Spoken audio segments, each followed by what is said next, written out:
about sport and politics, but I think it's more important that we maybe talk about legacy issues, because that's not covered in a very complete way in the book. So, but I've done a lot of thinking about legacy, read much of the studies on legacy, and Dora and I are working on papers related to legacy and mega events, and also some new material on non-mega events, smaller events, and how cities can use those events as a way to improve the infrastructure and make changes in the city that will benefit a greater proportion of the people rather than just a few people. So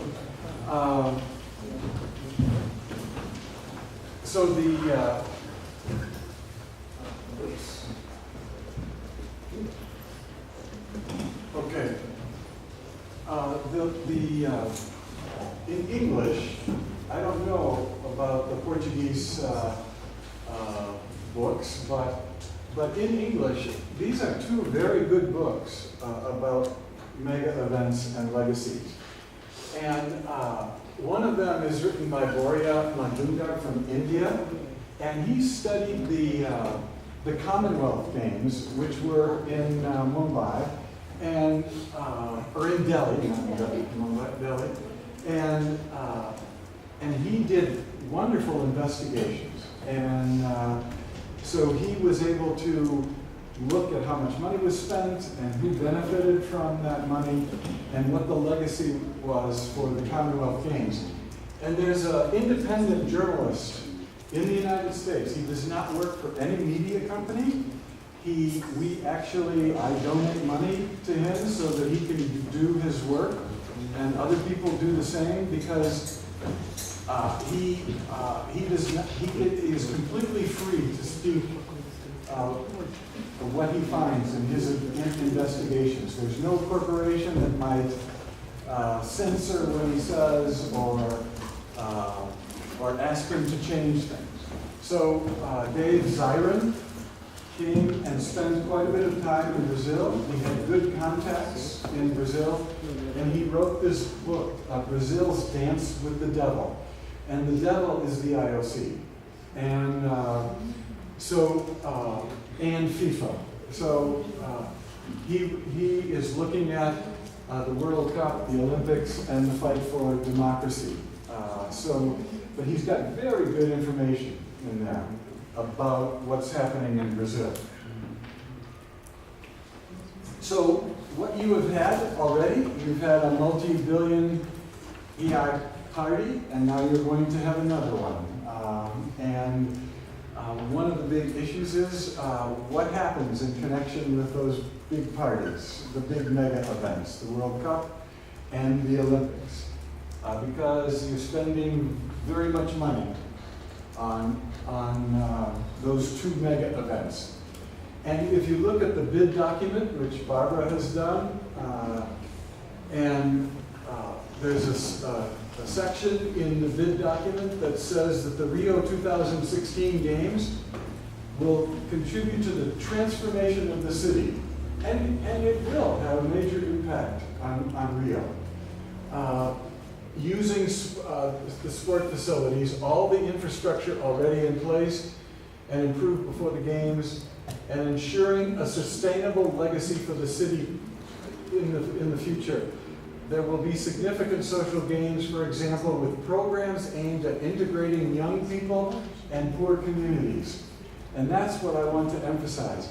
There will be changes in Brazil. There will be a new metro, there'll be many new facilities, 56 new facilities in Rio related to different sports, some sports that are not played in Brazil, but so there will be major changes. There's going to be changes, there's already changes at the airport, there's changes in some of the other transportation infrastructure, but in the bid document, it says that there will be changes that will benefit young people and poor communities. And that's where I think there will be some problems, because I have not seen or heard people talk about the kinds of changes that will benefit children and communities yet. So I know that Mazadre, Fernando, wants to develop some programs that will have an impact on children, but I'm not so sure that it will have an impact on poor communities.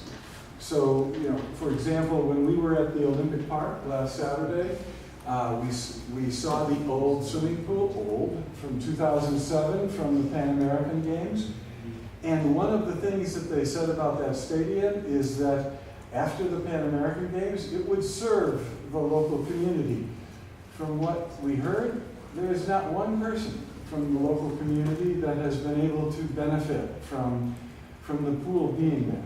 So some of these things that are said in bid documents don't come true. They're things to make people happy about the bid and about hosting the event, but so they serve a political purpose, but they don't necessarily lead to a particular legacy. And when we talk about legacies don't just happen automatically. Okay? And this is what many people assume. They assume that if we have this big event, there will be these things that happen automatically. And my point is that this is sport mega events, SMEs, okay? SMEs involve struggles, okay? Debates, negotiations over what is considered a legacy. What is a legacy? How do you define it? Who defines it? How are legacies prioritized? Which ones are the most important and which ones are the least important in the planning and the funding process? And then, this is the most important, whose voices and whose interests are represented at the table when people talk about legacies?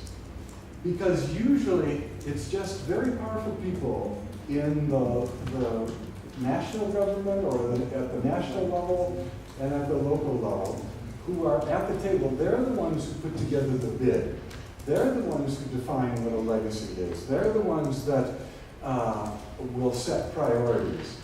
And people from the local communities in and around Rio, the poor people's communities, the working class communities in Rio, those people were not represented at the table when the bid document was being written. So their voices were either ignored or only heard in the background through the ears of people with power and influence. So, so because of that, you can expect that the legacies that will occur are going to be more apt to serve the interests of the wealthy and powerful, and less likely to serve the interests of people in poor and working class communities. So, and that's not a surprise. It's just related to how legacies have been defined. So, the reality about a legacy is that usually when you have a mega event, the host city and the host country go into debt. That's universal. Since 1988, every host community and country has gone into debt, sometimes very, very significant debt. So, and after the event, the budgets are overspent and people are drained of their emotion and energy. To host a mega event requires an unbelievable amount of energy. People are working long days, and legacies related to the common good under those circumstances are often forgotten. We made these promises that we were going to build these facilities for young people or for this or that, the local community, but we're so tired now, and we don't have any more money. And so we really wanted to do this for you, but we can't now. So too bad. But meanwhile, there are people who have benefited from the mega events because they were positioned in a way where they could take advantage of the capital that's flowing, that will flow through Rio and through Brazil related to the Olympics. And there will be much capital flowing, much money that's coming through the city. But who will have access to that money? Who will be able to benefit from the way it's moving through the city? It's the people who are in powerful positions, who can take advantage of the opportunities that are afforded by hosting the games. So what happens is that sport mega events rarely produce promised or predicted outcomes, except for well-positioned people. And they are the ones that have access to capital, and they can create their own legacies. That's how much power they have. But the general population usually does not benefit, except they have an opportunity to see the Olympics. They're proud of their country. They're presenting their culture to the rest of the world. This is a nice opportunity. Brazil hasn't had this kind of an opportunity in the past that they've had with the World Cup and with the Olympics. The eyes of the world will be on Brazil. And that makes Brazilians feel good, even if they don't benefit directly in any material way from hosting the Olympics. So there's a good emotional feeling. But that good emotional feeling is very temporary. I mean, it exists during the games and maybe for a week afterwards, but it disappears very quickly when people start to realize that now we are left with a massive debt and we will be paying for the next 2 generations to pay off that debt. And then their good emotional feelings start to fade, like they did in South Africa after the World Cup in 2010, when the people felt deceived. They said that, all the promises were that this is going to change South Africa, but not only South Africa, it was going to change all of Africa. And so people blew their vuvuzelas. They were really happy during the event, but then afterwards they see that they're $10 billion in debt. And, the people living in the townships, their lives are worse than ever. Actually, there's fewer jobs than ever. And they say, well, what about all these promises? And they felt like they were lied to, like they were deceived. And they protested afterwards. So basically, the historical pattern is that sport mega event legacy plans generally focus on reproducing and extending the power of capital. And what that means, these are the changes that you will see. There will be some business investments and some economic growth, but it's not known how much of that economic growth will filter down to benefit people who are just everyday workers. There will be urban regeneration and gentrification. So poor people will be moved, relocated. They say relocated, sometimes it's dislocated. And I don't know how many hundreds of thousands of people in Rio have already been relocated or dislocated. The number that I hear in the United States is 400,000. Does that sound big, small? Yeah, so that should be in the newspaper this morning.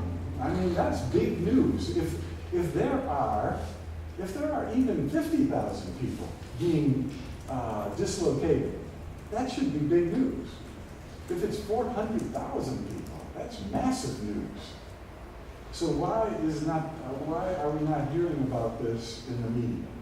So because some of the areas, some of the land on which those neighborhoods are located, in the past, it was difficult to build on that land. So people built their own houses. And they had some good experience because they were building the wealthy people's houses already. So they took some of that experience. They built their own houses on hillsides. But now that there's new engineering, and we can put $1 million condominiums on those hills. So it would be nice if we moved all of those poor people outside on the edge of the city somewhere, and we could take the land back by the city, and then we could sell it to a developer who is one of our friends for $1, and that's an exaggeration, but then that developer can put $1 million condominiums there, and then more people with money will live in Brazil, and the big business will be better, but meanwhile, the people who used to work in those areas around that neighborhood, now it takes them an hour and a half to get to work because they're in a house way far away from where they were before. So that's a problem. And the construction of the physical infrastructure, such as roads and trains and airports, all of that is helpful to a certain class of people. I love it. I go into a nice airport. There will be a nice train to go from the airport to the city. But, I'm an upper middle class person from the United States. I should not be benefiting from, maybe I'll spend some money in Brazil when I'm here, but it's not going to benefit the local people. And during the event, especially during the Olympics, all the local people who are the street vendors, who make their living selling things on the street and close to the 4 different Olympic venue areas, the IOC has police that will go around and say, you can't sell this because it competes with Coca-Cola. It competes with McDonald's. So therefore, for these 3 weeks, you go away. And that happens in London, it happens in every city that hosts the Olympics, is that people think that the local businesses are going to benefit, and in every case, the local businesses actually have less business during the Olympics than they have on a normal 3-week period. So the everyday business person is not going to benefit.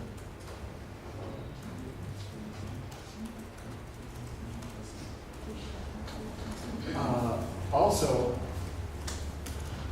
the interest in the well-being of the general population, that's part of the promotional narrative associated with the Olympics. And it's a common political strategy that people have used to gain public approval that will be used to justify the expenditure of public money.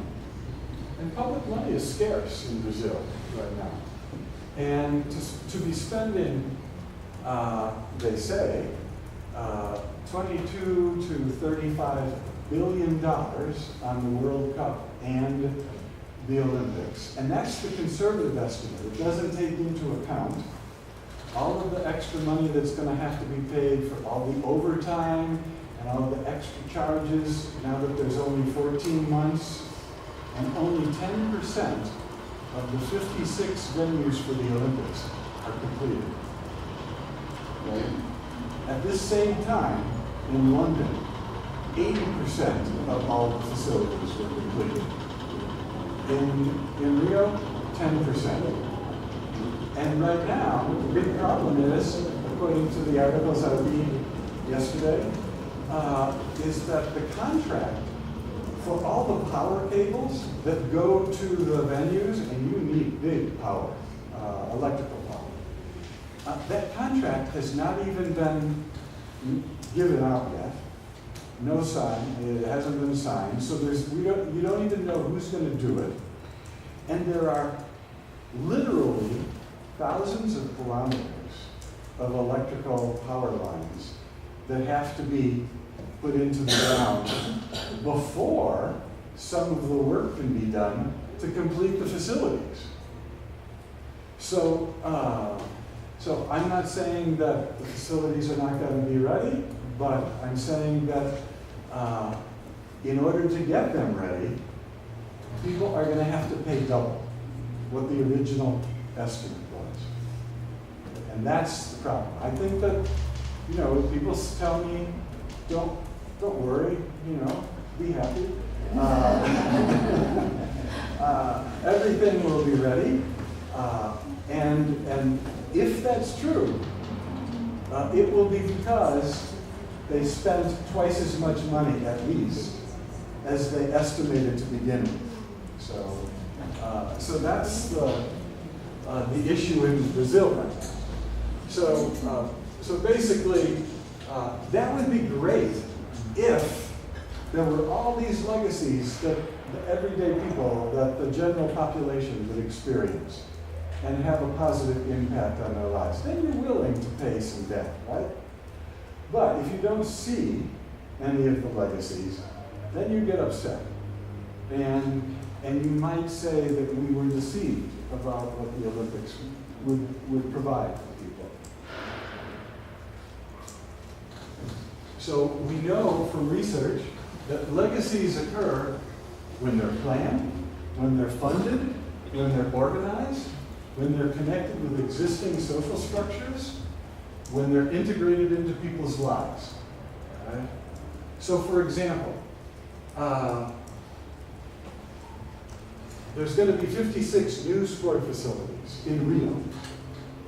So right now, I can tell you that unless people are sitting down right now, and this is too late, actually, but if they are sitting down right now and they're figuring out who is going to use these facilities, what programs will go in them, who is going to run the programs, how are people,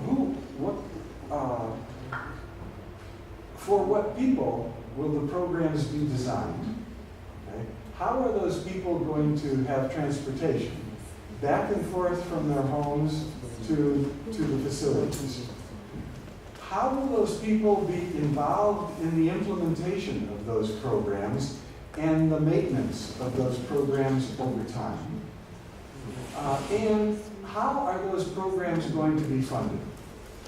Unless all of those questions have been answered, there will be no legacies associated with those facilities. Okay? Legacies they're not magic. They just don't happen. So they have to be planned, and they have to be organized. They have to be funded. They have to be implemented. People have to be trained to run them. Users have to get to and from these facilities. And I've been to Olympic Park. You know, it's difficult for people in local communities in Rio to get to Olympic Park and get to some of the other facilities. So how is that going to happen? Because if you don't know now, it won't happen. So now, Fernando, he's one of the only people in the country who is even thinking about this. So hopefully, we can bow down in 5 years and we can say thank you for creating a legacy for young people, for example, who now can use some of these facilities and be inspired and have their lives be more positive. So increased sport participation, we've already talked, I think we talked about that a little bit, but all of the research shows that mega events do not increase general sport participation. Now, London did the best studies, and here's what they found. They found that of all the people who play sports, not everybody in England plays sports, but of the people who play sports in England, 90% of them maintained their sport participation or decreased it during and for 1 year. This is I've seen the 1 year data, I haven't seen more data. But they actually stayed the same or decreased their sport participation.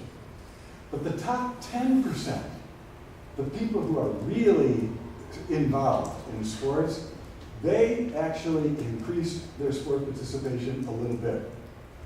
But that was only the top 10 who are already very physically active and involved, all right? So, and that's a pretty typical pattern. It's the people who are the really serious sport participants who are the ones most likely to be inspired and have the resources and have the opportunities and the existing relationships that they can actually increase their sport participation. But if you're a little girl, you're 10 years old, and you watch the Olympics, and you watch gymnastics, and you are inspired, and you do tumbling in your house and out in the garden, and you want to learn more skills, well, that's great.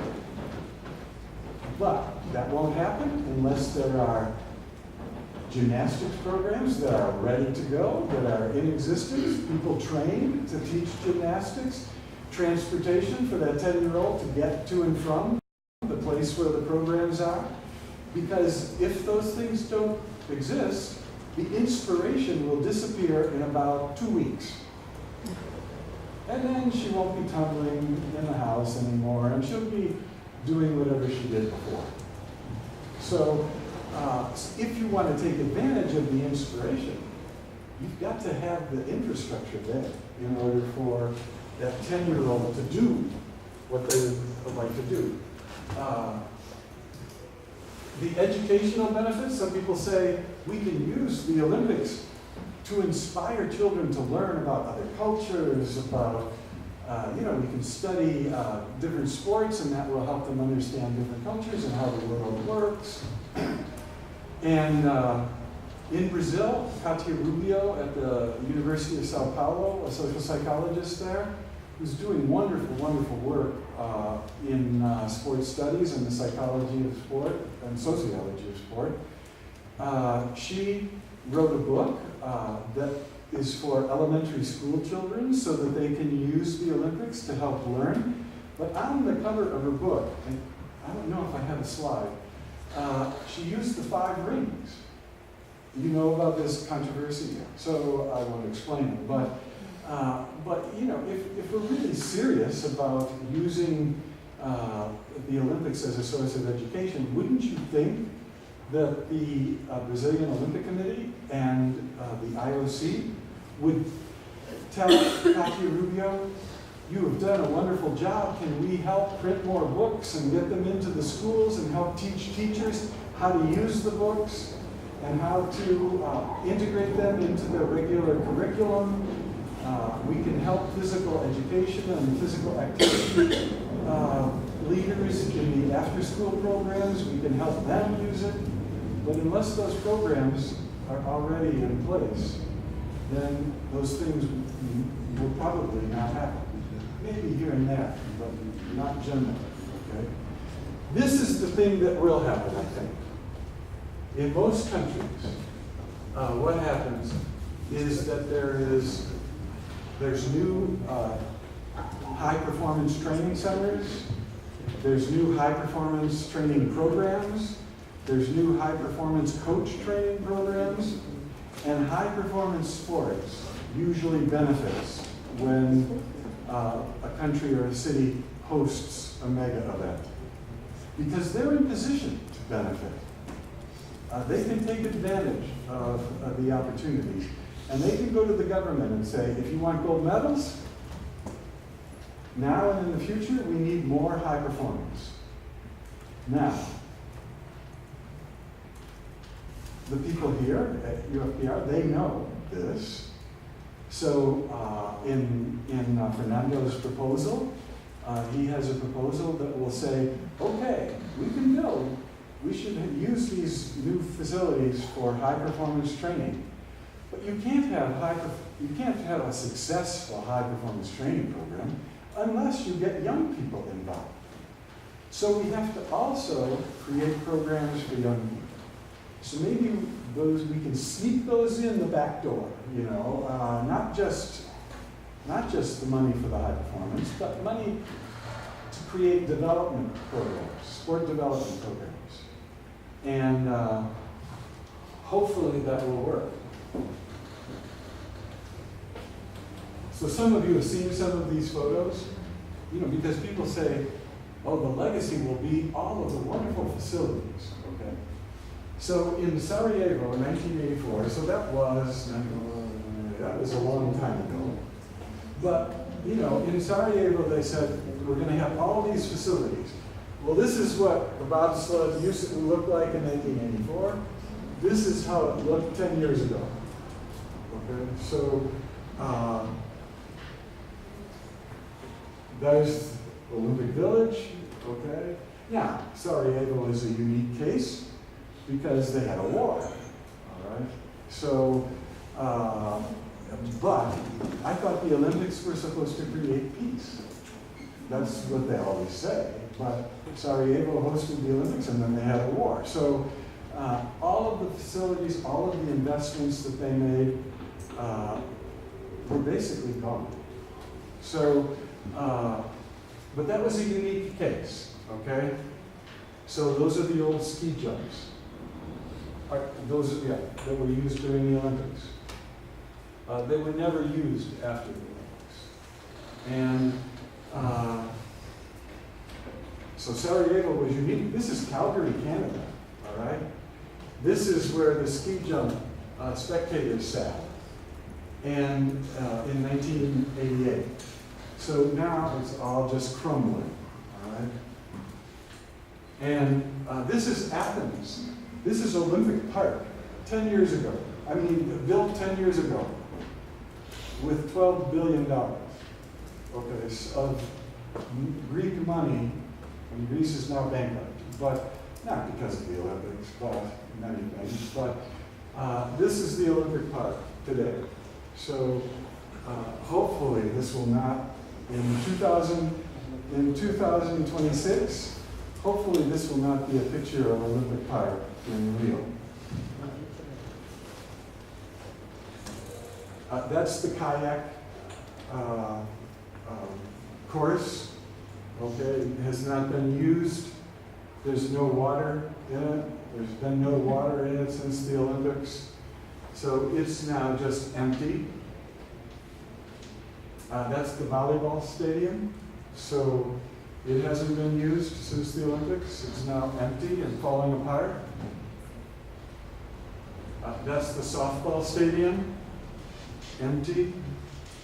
And the Olympic Village in Torino, 2006, they still have not rented, I don't know about today, but as of a couple of years ago, they hadn't even rented all of the apartments there that were part of the Olympic Village. There's beach volleyball in Beijing, so falling apart. There's the Bird's Nest, which is the most expensive empty building in the world, and most beautiful empty building in the world. Tourists go in and out, but little else happens there. And they did put an artificial ski slope in there, so, but I'm not sure it's still there. No. Yeah, now I don't have photos, I should have photos of the swimming cube, because I think the swimming cube is probably one of the success stories as a venue. Half of the swimming cube, according to Dora and others who have been there recently, half of it's being used for people sports. You know, there's slides, there's all, you know, there's a lot of water for people to swim in and have fun in. And then the other side of the swimming cube still has a competition, I think a 50-meter pool. And they have many scheduled competitions in that pool.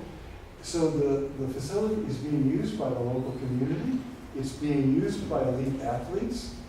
And I don't know, we don't know about how the plans were made and implemented in Beijing because it's hard to get data from China, but it seems to be a success story, and it would be nice to be able to study it, to see why it's become a success, and because we could learn from their experience. Okay? One of the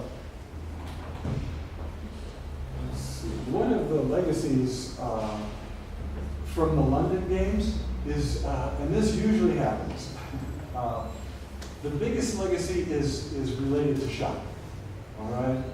And the biggest legacy related to the London Games is the largest shopping center in the world, at least in Europe, right? They say that maybe it's the largest one in the world. It's spectacular. And it's got a lot of high-end shops. There's people from Saudi Arabia who fly to London just to go. And Kuwait and Qatar and other oil-rich nations just to come and stay in the hotel and spend their money for 3 days in these wonderful, wonderful shops. Okay, so now there's other positive legacies in that area, the Olympic area in London,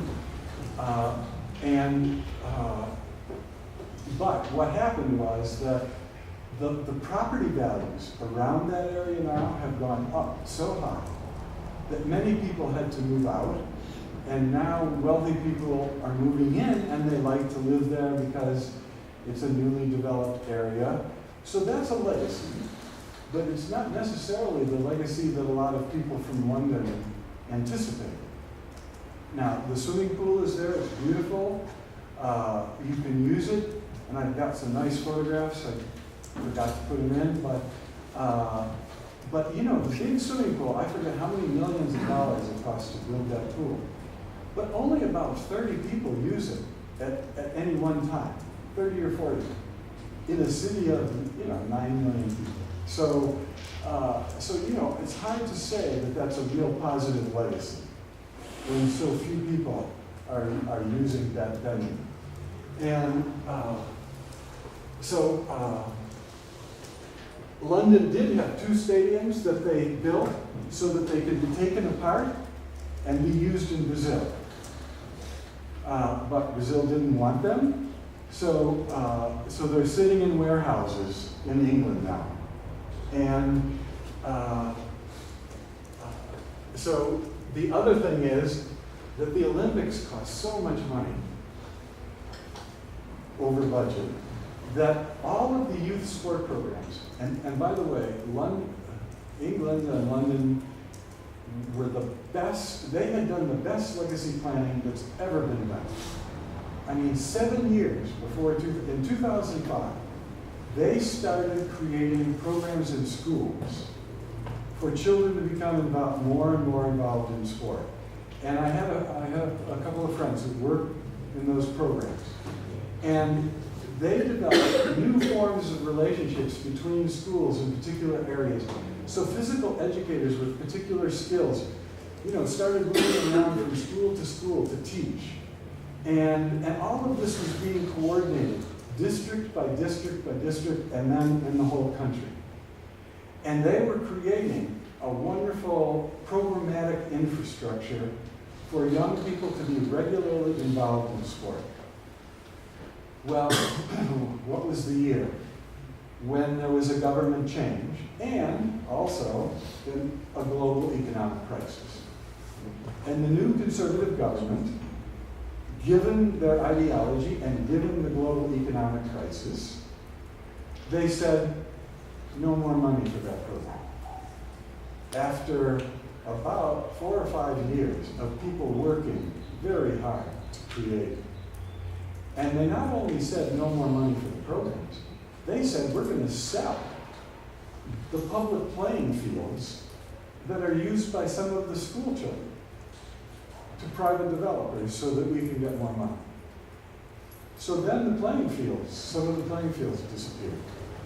Now, I'm not saying that there aren't some positive legacies for some children in England, but not anything like they had hoped. So, because there's so many unanticipated things, government changes, economic changes in your country and the world.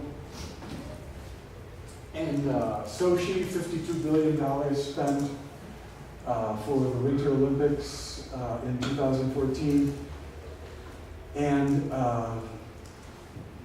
And that has had a major impact on the rest of the world because There used to be 6 countries bidding for the 2022, I think, Olympics, the Winter Olympics. And I forget which countries, but you know them, Aula? Yeah. Okay. Norway, Poland.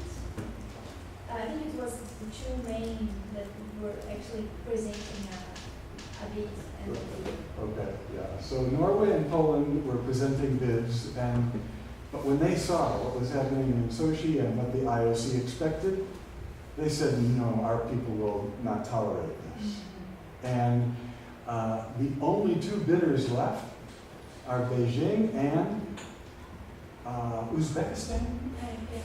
Yeah, Uzbekistan, I think Uzbekistan. Or, I can't remember, I should have looked this up, but there's political instability in the latter, and in Beijing there's no snow. So the IOC is worried now because if there's only 2 bidders, they can't make big demands. You know, if there's 6 bidders, they can make big demands and see who meets them. So what if no country bids to host the Olympics? Then we'll be in good shape, because a country that would come forward would say, wait a minute, IOC, instead of beginning with your needs as a basis for all of our planning, we're going to begin with our needs and the needs of our people. So we're going to use this event as a leverage to create positive outcomes for our people. And if you want us to bid, you have to accept that, IOC, because you don't have any other bidders. And maybe if there's another bidder, we can have a message sent over and say, you should take the same approach, okay? Because then you will benefit your own people. So, and that's the big, Dora and I are working on a paper, a legacy model versus a leverage model. And the legacy model begins with the needs of the IOC. The leverage model begins with the needs of the host community and what they need. So many people, many academic people are trying to get a switch from a legacy model to a leverage model so that communities are more likely to benefit from being a host.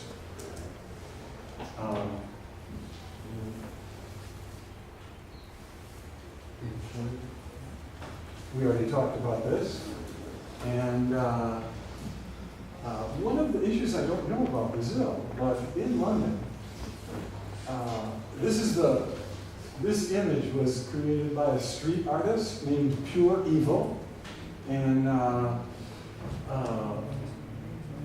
it's on Brick Lane, and it's in the area kind of close to the Olympic venues, and a lot of the local people were not in favor of hosting the Olympics, and this shows that by one of the local children stealing one of the rings. But one of the issues in London was that there was some resistance to the game, and of course they were fearful for security reasons. And so London installed, they already had a surveillance system, but they installed the most sophisticated video surveillance system of any city in the world. And they also used 100,000 security troops to keep order during the Olympics.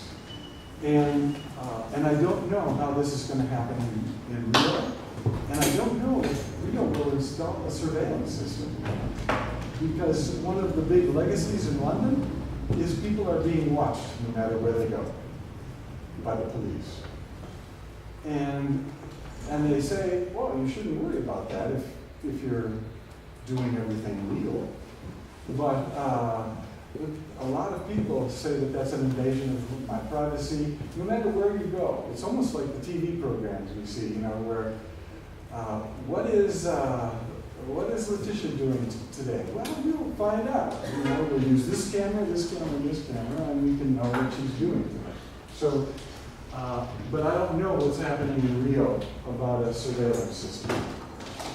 Do you know? Well, they are expecting to be the biggest security investment that Brazil ever had. Yeah. But I don't know exactly probably with surveillance. Like Rio, since the Pan American Games, they are having this intelligence surveillance. But I don't know exactly if it will get more than government. Right. Yeah. So, okay, we covered that, and that's on YouTube. Am I going in the right direction?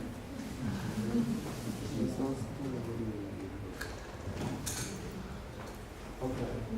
Yeah. So hopefully, the Olympics will stimulate the economy and generate employment. You know, that's a hope. Because there's global attention, and global attention makes it possible to brand and market Rio and Brazil in ways that hopefully will recruit wealthy tourists coming to spend all of their money in Brazil and Rio. And maybe it will attract corporations to locate their headquarters here, and that will create more jobs. Maybe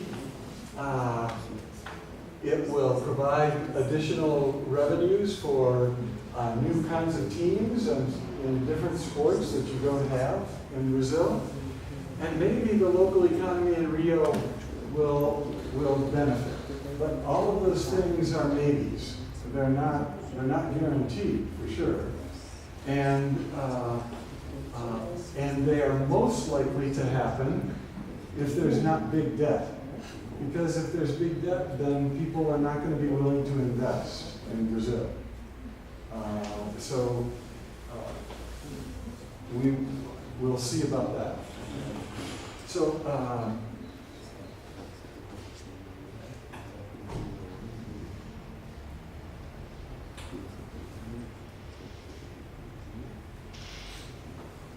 okay, the last issue that I want to cover it's related indirectly to legacy, and it's about politics in sports.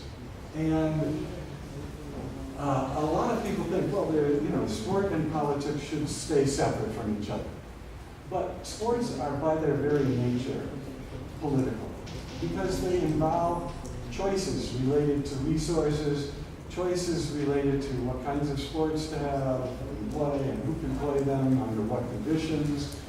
So what qualifies as a sport? Like we were talking about esports, that's a big issue with the Olympics, for example. How do you get to be an Olympic sport?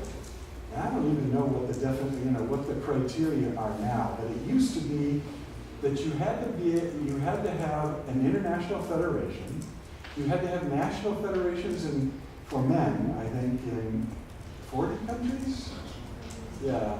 And then you had to have so many championships, world championships that you ran before the IOC will even consider you as a sport. So what are the sports in the Olympics? They're the sports from England, mainly, because England colonized 2/3 of the world. And while they colonized 2/3 of the world, they took their sports with them. So they had sports all over the world. So which sports were in the Olympics? The sports from England and other Western European countries, and now from North America. Because these are the colonizing countries. They're the countries that have the resources to take their sports export them into other countries. So less wealthy countries have never had that opportunity.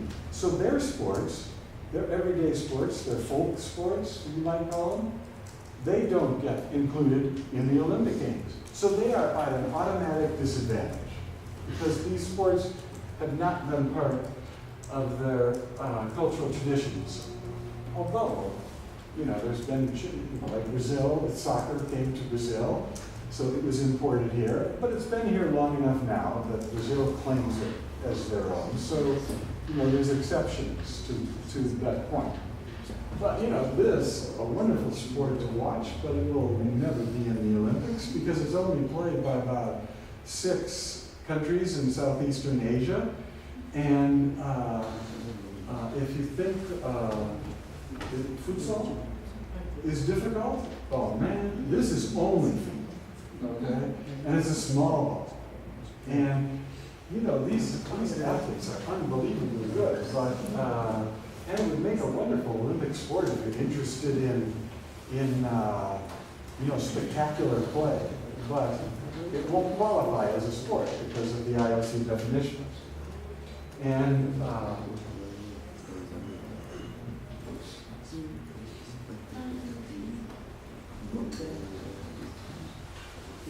okay, and then what are the rules of the sport? Who makes and enforces the rules? Who organizes and controls the events? All of those are political issues. And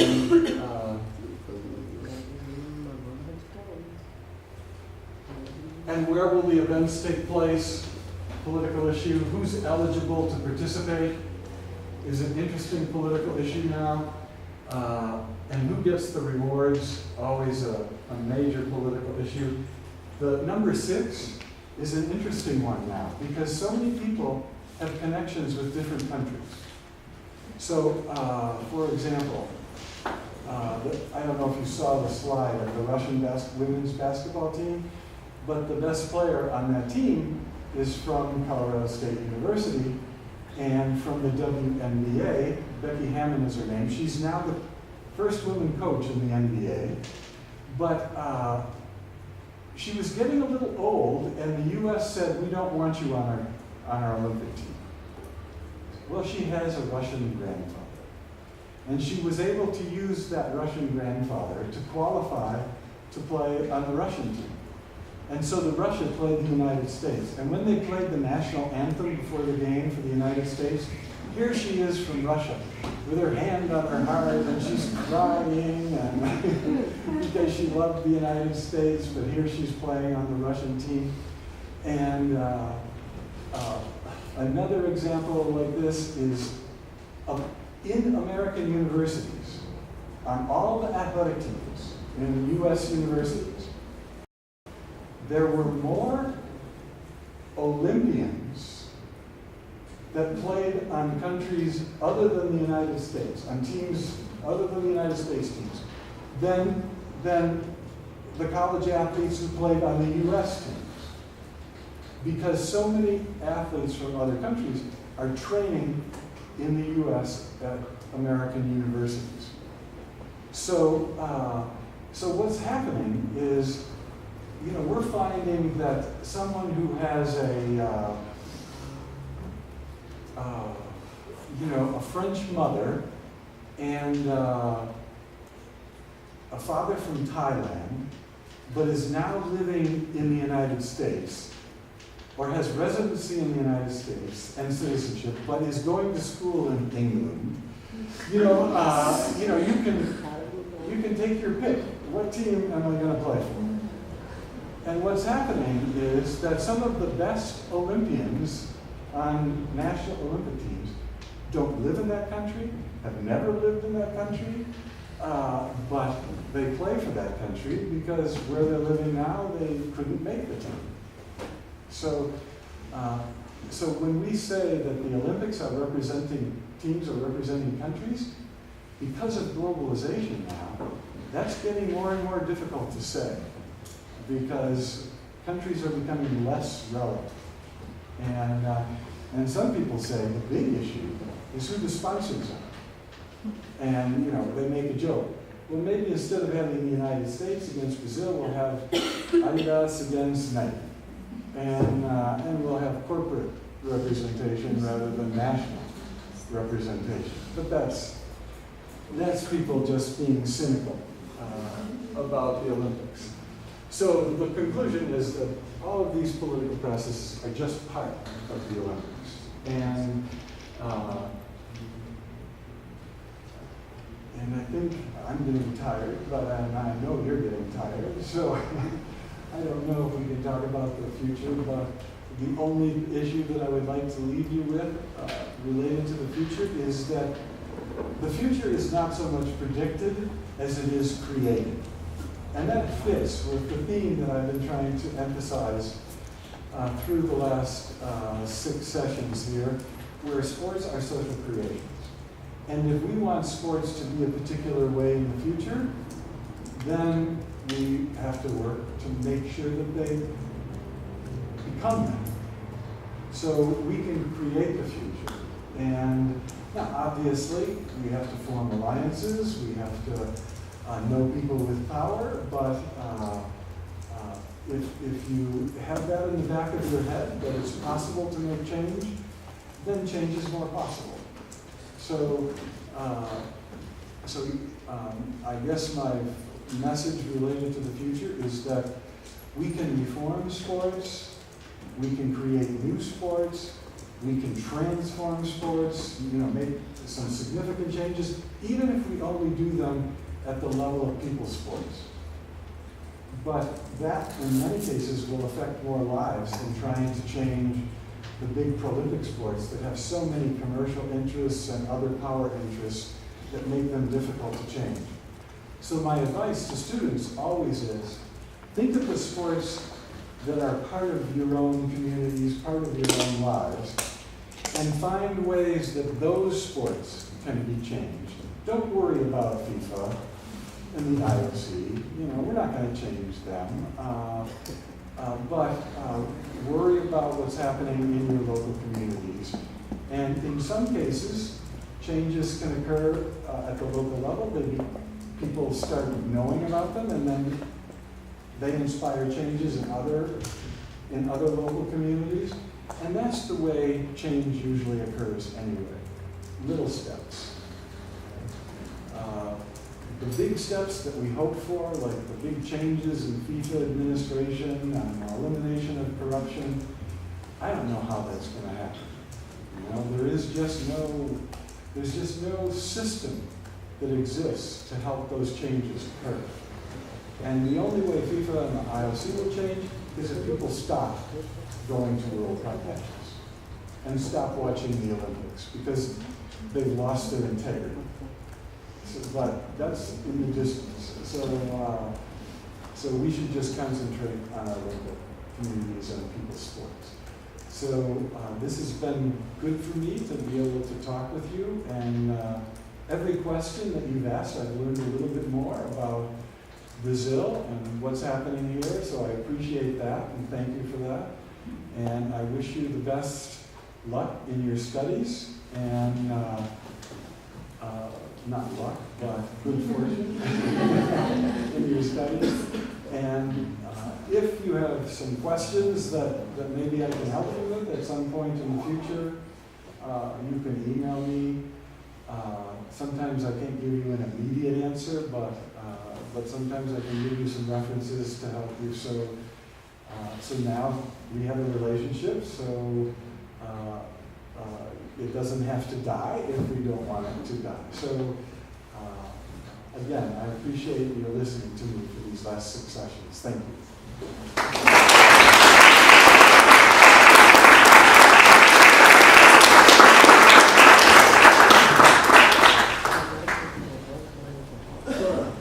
I'd like to adopt some words, and of course the thanks words you gave.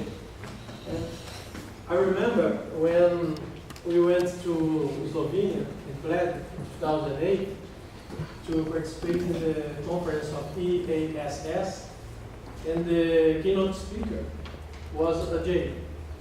And we saw the conference. I think about the Brazilians need to know this professor. In this moment, I think this impression. After the conference, I think I need to approach to Jay. And I saw Jay on the deck, I remember, on the deck, taking pictures. I said, I don't know if it's a good moment, but it's a unique moment for me. Then I approached to him and said, may I talk with you?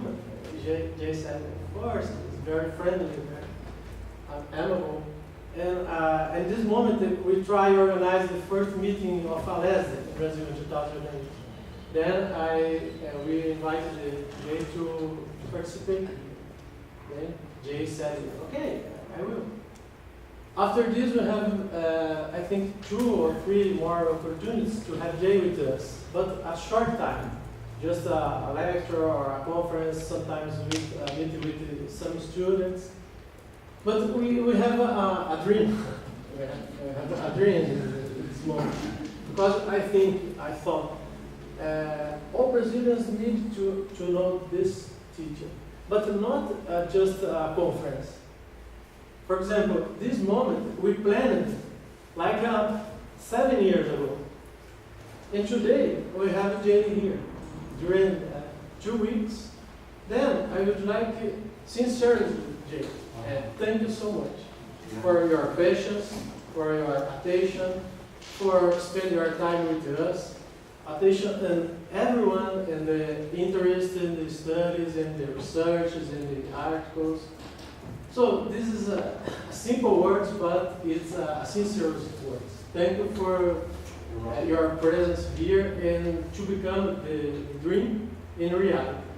Thank you so much. And I hope to have many opportunities in the future and to have you with us. Thank you very much. Thank you for